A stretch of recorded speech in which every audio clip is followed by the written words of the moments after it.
Time is the one gift that is truly equal. Every person wakes up with the same 24 hours.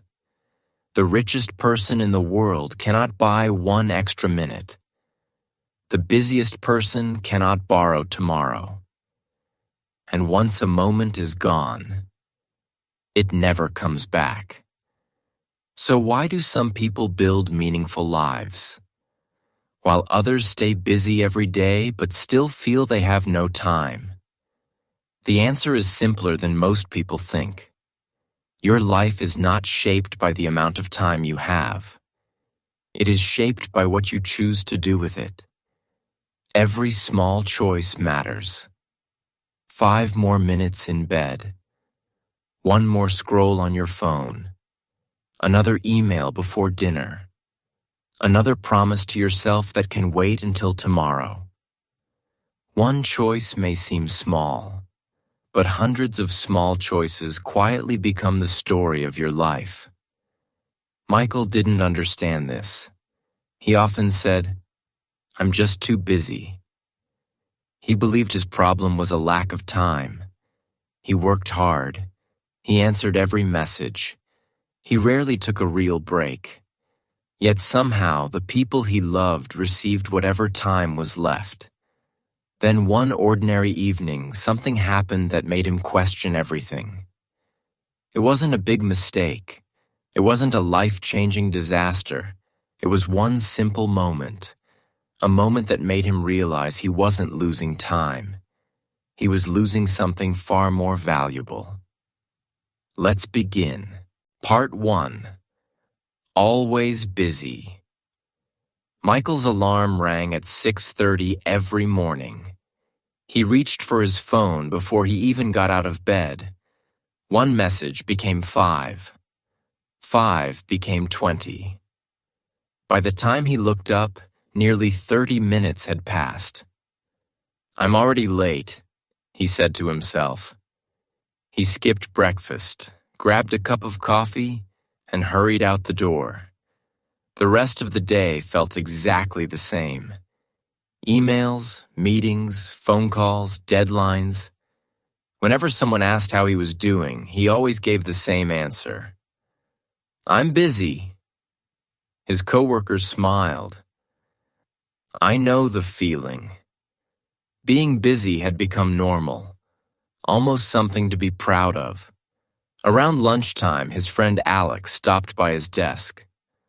"Want to grab lunch together?" he asked. Michael didn't look away from his screen. "I can't today. I have too much to finish." Alex nodded. "You said the same thing yesterday." Michael laughed. "And I'll probably say it again tomorrow." That evening, his sister Emma called. "Don't forget," she said. "Emily's birthday dinner starts at 7. "I remember," Michael replied. "I'll be there." Emma smiled. "She keeps asking when Uncle Michael is coming. I won't let her down." After the call, Michael looked at his task list. Only 1 report was left. "It'll take 20 minutes, he thought. Then another email arrived. He opened it. A client had 1 more request. "I'll finish this first." 20 minutes became 40. Then another message appeared. "I can't leave now," he whispered. Outside, the sky slowly turned dark. At 7:15, his phone rang. It was Emma. "Are you close?" she asked gently. Michael looked at the clock. His heart sank. "I'm on my way." When he arrived, the front door was still open. Laughter came from the dining room. He could hear everyone singing, "Happy Birthday." He stood quietly in the hallway for a moment. The song ended before he reached the table. Emily looked up and smiled. "You made it." Michael smiled back. "I did." She ran over and hugged him. Then she looked at the empty gift bag in his hand. "I saved you a piece of cake," she said happily. Michael thanked her, but as he looked around the room, he noticed something he couldn't ignore. The candles had already been blown out. The family photo had already been taken. The happiest moments of the evening had already passed. For the first time, Michael didn't feel busy. He felt absent. And on the drive home, one quiet question stayed with him. If work always comes first, what am I slowly leaving behind? Part 2. The habit of being busy. The next morning, Michael woke up with the same plan. "I'll do better today," he told himself. But before he even left his bed, he picked up his phone. One email, a few messages, a quick look at social media.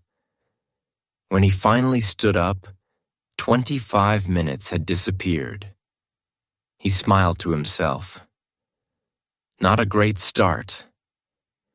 At the office, the day moved as quickly as always. Meetings filled the morning. Phone calls filled the afternoon. Every task seemed urgent. Every notification demanded attention. Just before lunch, Alex walked over again. "You look tired," Michael laughed. "I stayed up working." Alex pulled up a chair. "Can I ask you something?" "Sure."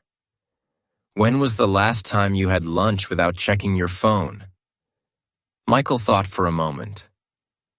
"I honestly don't remember." Alex smiled. "I've been trying something different." "What?" "I leave my phone in my drawer during lunch." Michael looked surprised. "Really? I used to think I couldn't." Alex shrugged. "Turns out, the world keeps turning." Both of them laughed. For the first time that day, Michael closed his laptop. They walked to a small cafe across the street. Halfway through the meal, Michael reached into his pocket. Then he stopped. "My phone." Alex smiled. "You don't need it for 30 minutes. Michael placed his hand back on the table. It felt strange, almost uncomfortable. Without the phone, the silence seemed louder. Then something unexpected happened. They started talking, not about work, about travel, books, family, old memories from college. When lunch was over, Michael looked at the time. "I haven't laughed like that in weeks," he said. Alex smiled. "Maybe you weren't missing time. Maybe you were missing moments." Those words stayed with Michael for the rest of the afternoon. That evening, he returned home earlier than usual. He planned to read the novel that had been sitting on his shelf for months. He made a cup of tea, sat on the sofa, opened the first page. Just as he began reading, his phone vibrated. He looked at the screen. One new email. "It'll only take a minute." He unlocked the phone. One email became another. Then another. 40 minutes passed. The tea had gone cold. The book was still open on the first page. Michael closed it slowly. He didn't feel frustrated. He felt disappointed. Not because he had worked too much, because he had once again given away time that he had meant to keep. As he placed the book back on the shelf, he whispered to himself, "I keep saying I don't have enough time." He looked at the phone in his hand. But maybe I'm giving it away without even noticing. Part 3. What really matters. Saturday arrived. For the first time in weeks, Michael had no meetings. He planned to finish a few reports from home. As he was making coffee, his father called. "Good morning," his father said. "Are you busy today?" Michael looked at his laptop on the table. "A little." His father laughed softly. "I've heard that answer for years." Michael smiled. "I guess I do say it a lot." There was a short silence. Then his father asked, "Would you like to help me with something?" "What is it?"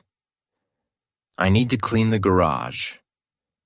Michael almost said no. He looked at the unfinished reports. Then he remembered Emily's birthday. "I'll be there in 30 minutes. His father smiled. "I'll make coffee." When Michael arrived, the garage was full of old boxes. They worked side by side. They found old photo albums, a broken bicycle, a box of school notebooks.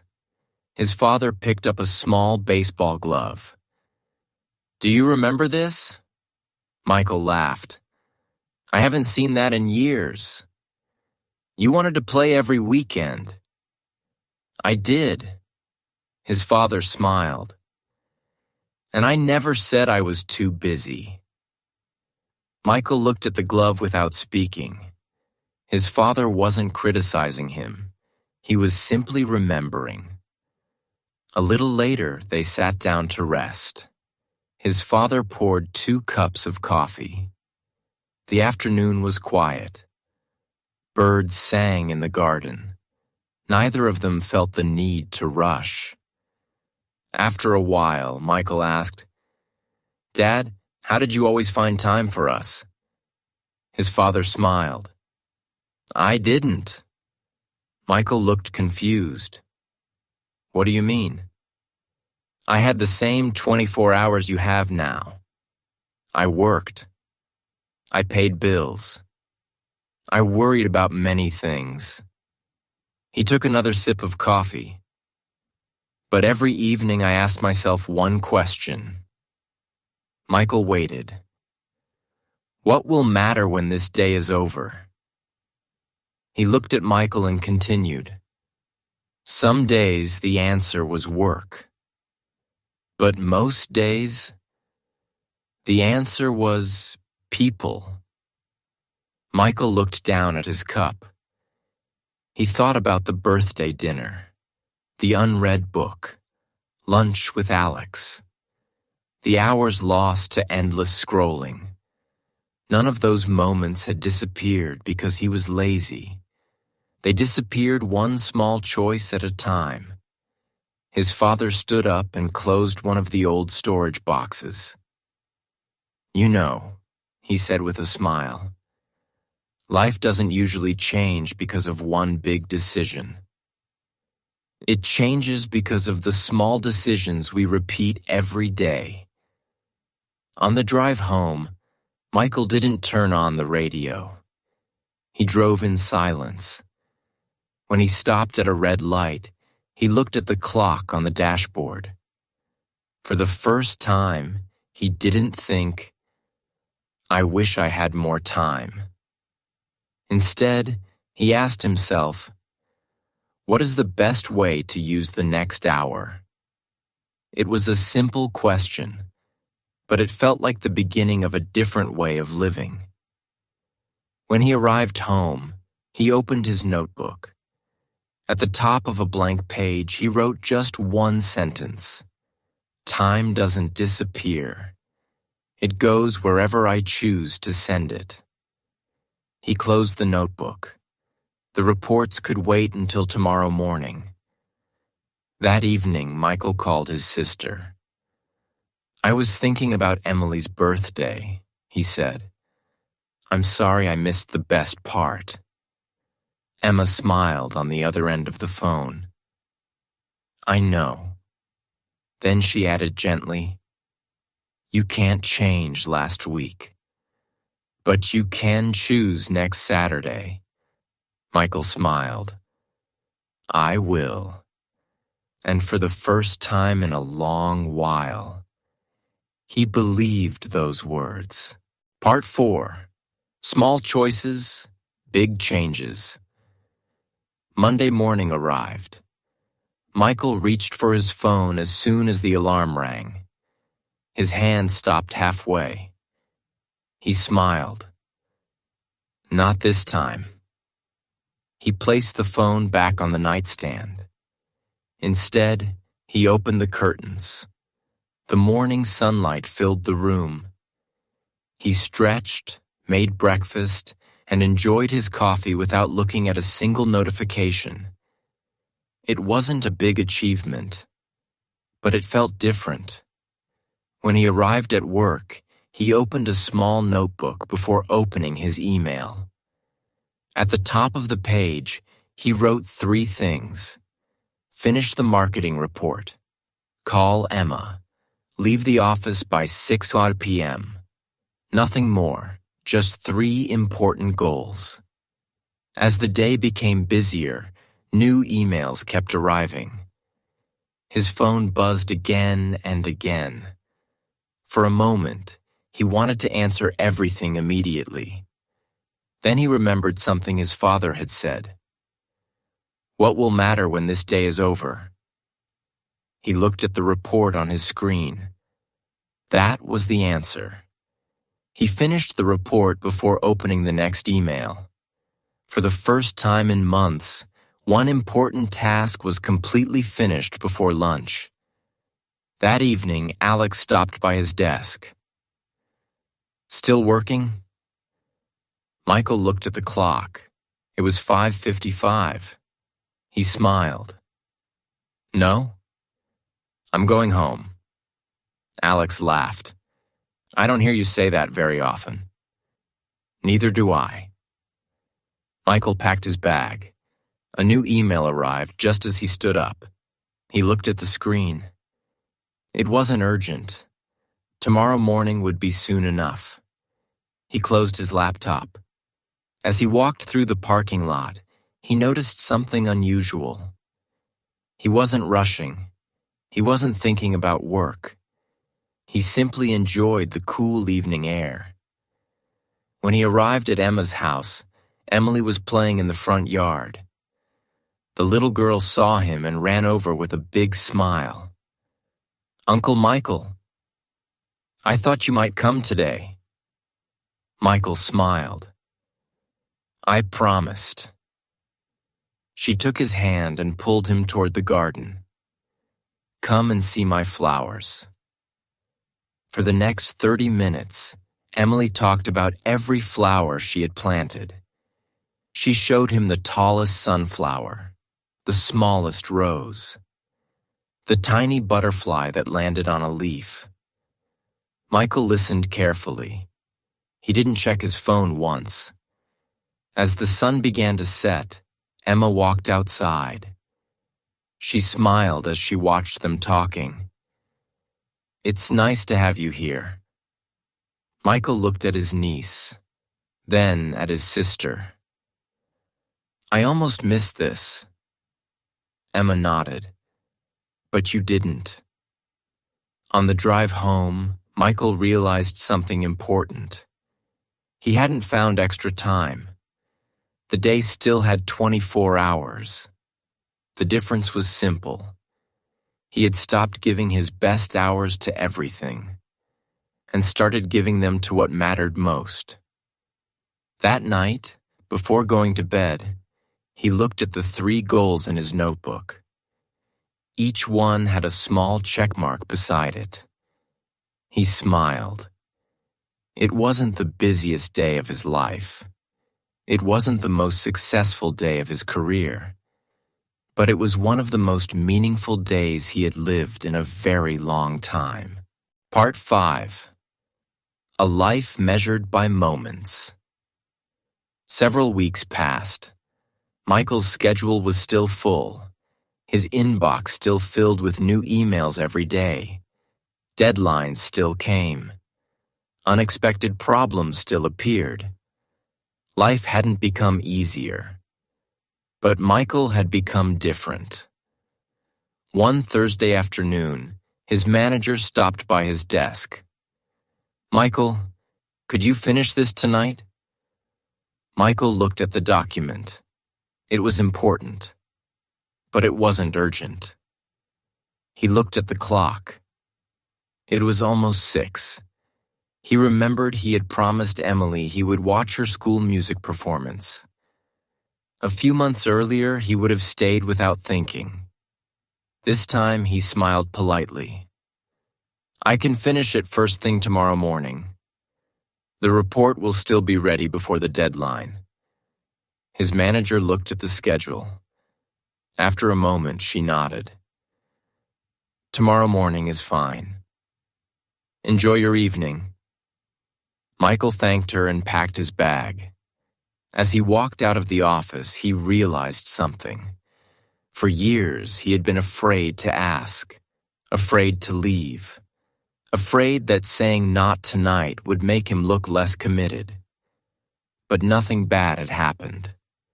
That evening, he arrived at the school before the performance began. Emily saw him from the stage. She smiled and waved. Michael waved back. A few minutes later, the music started. Children sang with happy, nervous voices.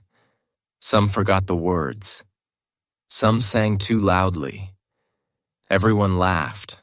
Michael laughed too. He took one photo. Then he put his phone away.